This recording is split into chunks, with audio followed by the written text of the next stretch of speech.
ಅತ್ತೆಯನ್ನೇ ಪ್ರೀತಿಸಿ ಮದುವೆಯಾದಂತಹ ಅಳಿಯ. ಇದೊಂದು ವಿಚಿತ್ರ ಘಟನೆ. ಮೊದಲ ಬಾರಿಗೆ ಅತ್ತೆಯನ್ನ ನೋಡಿ ತಬ್ಬಿಬ್ಬಾದ ಅಳಿಯ ಅತ್ತೆಯನ್ನ ನೋಡ್ತಿದ್ದಂತೆ ಅಳಿಯನಿಗೆ ಲಬ್ ಡಬ್ ಶುರುವಾಗಿದೆ. ಅತ್ತೆಯನ್ನೇ ಪ್ರೀತಿಸಿ ಮದುವೆಯಾಗಿದ್ದಂತೆ ಅಳಿಯ. ಇದು ಯಾವ ಸೀಮೆ ಅಳಿಯಾನೋ, ಆಕೆ ಅದು ಯಾವ ಸೀಮೆ ಅತ್ತೇನೋ.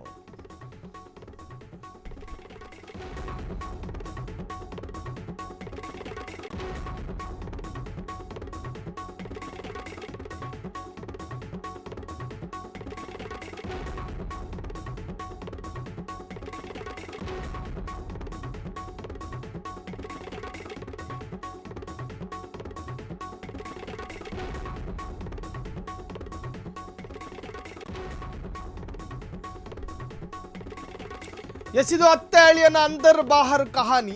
ಅತ್ತೆಯನ್ನ ಪ್ರೀತಿಸಿ ಮದುವೆಯಾದ ಅಳಿಯ ಮೊದಲ ಬಾರಿಗೆ ಅತ್ತೆಯನ್ನ ನೋಡಿ ತಬ್ಬಿಬ್ಬಾಗಿದ್ದಂತೆ ಅಳಿಯ. ಅತ್ತೆಯನ್ನ ನೋಡ್ತಿದ್ದಂತೆ ಅಳಿಯನಿಗೆ ಲಬ್ ಡಬ್ ಶುರುವಾಗಿದೆ. ಯಾಕೆ ಶುರುವಾಗಿದೆ ಗೊತ್ತಿಲ್ಲ. ಅಂತೂ ಇಂತೂ ಪ್ರೀತಿ ಬಂತು, ಕೊನೆಗೆ ಮದುವೆ ಆಯಿತು. ಈಗ ಅವರಿಬ್ಬರು ಫುಲ್ ಖುಷಿಯಾಗಿದ್ದಾರೆ. ವಯಸ್ಸಲ್ಲಿ ಅಂತರವಿರಬಹುದು, ಸಂಸಾರದಲ್ಲಿ ಅಲ್ಲ. ವಯಸ್ಸಲ್ಲಿ ಅಂತರ ಇರಬಹುದು, ಸಂಸಾರದಲ್ಲಿ ಅಲ್ಲ. ಹಾಗಾದ್ರೆ ಯಾರವರು ಅತ್ತೆ ಅಳಿಯ? ಅತ್ತೆಯನ್ನೇ ಪ್ರೀತಿಸಿ ಮದುವೆ ಆಗಿದ್ದಂತೆ. ಅವರಿಬ್ಬರೂ ಕೂಡ ತೆಲುಗಿನ ಧಾರಾವಾಹಿಯಲ್ಲಿ ನಟಿಸ್ತಾ ಇದ್ರು. ಅತ್ತೆಯನ್ನ ಅಳಿಯ ಪ್ರೀತಿಸ್ತಾ ಇದ್ದ, ಅಳಿಯನನ್ನ ಅತ್ತೆ ಪ್ರೀತಿಸ್ತಾ ಇದ್ರು. ಪರಸ್ಪರ ಪ್ರೀತಿ ಆಳಕ್ಕೋಗಿತ್ತು. ಅದಾದ ನಂತರ ಮದುವೆಯಾಯಿತು.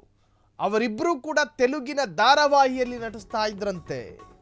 ಅವರಿಬ್ಬರೂ ತುಂಬ ಖ್ಯಾತಿ ಪಡೆದಿದ್ರಂತೆ. ಅವರು ಧಾರಾವಾಹಿಯಲ್ಲಿ ಅತ್ತೆ ಅಳಿಯ ಪಾತ್ರ ಮಾಡಿದ್ದರು. ನಿಜ ಜೀವನದಲ್ಲಿ ಗಂಡ ಹೆಂಡತಿಯರಾಗಿದ್ದಾರೆ. ಧಾರಾವಾಹಿಯಲ್ಲಿ ಅತ್ತೆ ಅಳಿಯ ಪಾತ್ರ ಮಾಡಿದ್ರು. 2003ರಲ್ಲಿ ಬರುವ ಸರಣಿಯಲ್ಲಿ ಇವರಿಬ್ಬರು ನಟನೆ ಮಾಡಿದ್ರು. ಚಕ್ರವಾಘಂ ತೆಲುಗಿನಲ್ಲಿ ಬಹಳ ಜನಪ್ರಿಯ ಧಾರಾವಾಹಿ. ಅಲ್ಲಿಬ್ಬರು ಅತ್ತೆ ಅಳಿಯ ಆಕ್ಟ್ ಮಾಡಿದ್ರು. ಆಕ್ಟ್ ಮಾಡ್ತಾನೆ ಟೀ ಬ್ರೇಕು, ಲಂಚ್ ಬ್ರೇಕಲ್ಲಿ ಪ್ರೀತಿ ಆಯ್ತೇನೋ. ಹಾಗಾದ್ರೆ ಆ ನಟ ನಟಿ ಯಾರು ಅಂತೀರಾ? ಬೇರಾರು ಅಲ್ಲ, ಇಂದ್ರಾನಿಲ್ ಹಾಗೂ ಮೇಘನಾ, ತೆಲುಗಿನ ಧಾರಾವಾಹಿ ನಟರು. ಈಗ ಇವರಿಬ್ಬರು ಖುಷಿಯಿಂದಲೇ ಸಂಸಾರ ಮಾಡ್ತಿದ್ದಾರೆ. ವಯಸ್ಸಲ್ಲಿ ಅಂತರ ಇದೆ. ವಯಸ್ಸಲ್ಲಿ ರಾತ್ರಿ ಹಗಲು ಅಂತರ ಇದ್ದಾವೆ. ಸೊ ಸಂಸಾರದಲ್ಲಿ ಇವ್ರಿಗೆ ಯಾವುದು ಆ ತರಹದ ಅಡಕು ತೊಡಕುಗಳು ಕಾಣ್ತಾ ಇಲ್ಲ. ಸಂಸಾರ ಚೆನ್ನಾಗಿ ನಡೀತಾ ಇದೆ. ಸೊ ಧಾರಾವಾಹಿಯಲ್ಲಿ ಅತ್ತೆ ಮತ್ತು ಅಳಿಯ, ಇವರಿಬ್ಬರ ಕ್ಯಾರೆಕ್ಟರು ಅತ್ತೆ ಮತ್ತು ಅಳಿಯ. ಆದರೆ ಈ ಅತ್ತೆ ಅಳಿಯ ನಿಜವಾಗಿಯೂ ಈಗ ಸಂಸಾರ ಜೀವನಕ್ಕೆ ಕಾಲಿಟ್ಟಿದ್ದಾರೆ. ಧಾರಾವಾಹಿಯಲ್ಲಿ ಅತ್ತೆ ಅಳಿಯಾಗಿ ಆ್ಯಕ್ಟ್ ಮಾಡ್ತಾ ಇದ್ರು. ಆದರೆ ನಿಜ ಜೀವನದ ರೋಲ್ ಇವರದ್ದು ಗಂಡ ಹೆಂಡತಿ. ಇಬ್ಬರಲ್ಲೂ ಕೂಡ ಗಾತ್ರದಲ್ಲೂ ವಯಸ್ಸಲ್ಲೂ ಎರಡರಲ್ಲೂ ಅಂತರ ಇದೆ. ಸೊ ನಿಜ ಜೀವನದಲ್ಲಿ ಸಂಸಾರ ಮಾಡ್ತಾ ಇದ್ದಾರೆ ಅಂತ ಹೇಳಲಾಗ್ತಾ ಇದೆ. ಚಕ್ರವಾಗಂ ತೆಲುಗಿನಲ್ಲಿ ಬಹಳ ಜನಪ್ರಿಯ ಧಾರಾವಾಹಿ ಇದು. ಹಾಗಾದರೆ ಆ ನಟ ನಟಿಯರು ಯಾರು ಅನ್ನೋದು ಈಗಾಗಲೇ ರಿವೀಲ್ ಮಾಡಿದ್ದೀವಿ.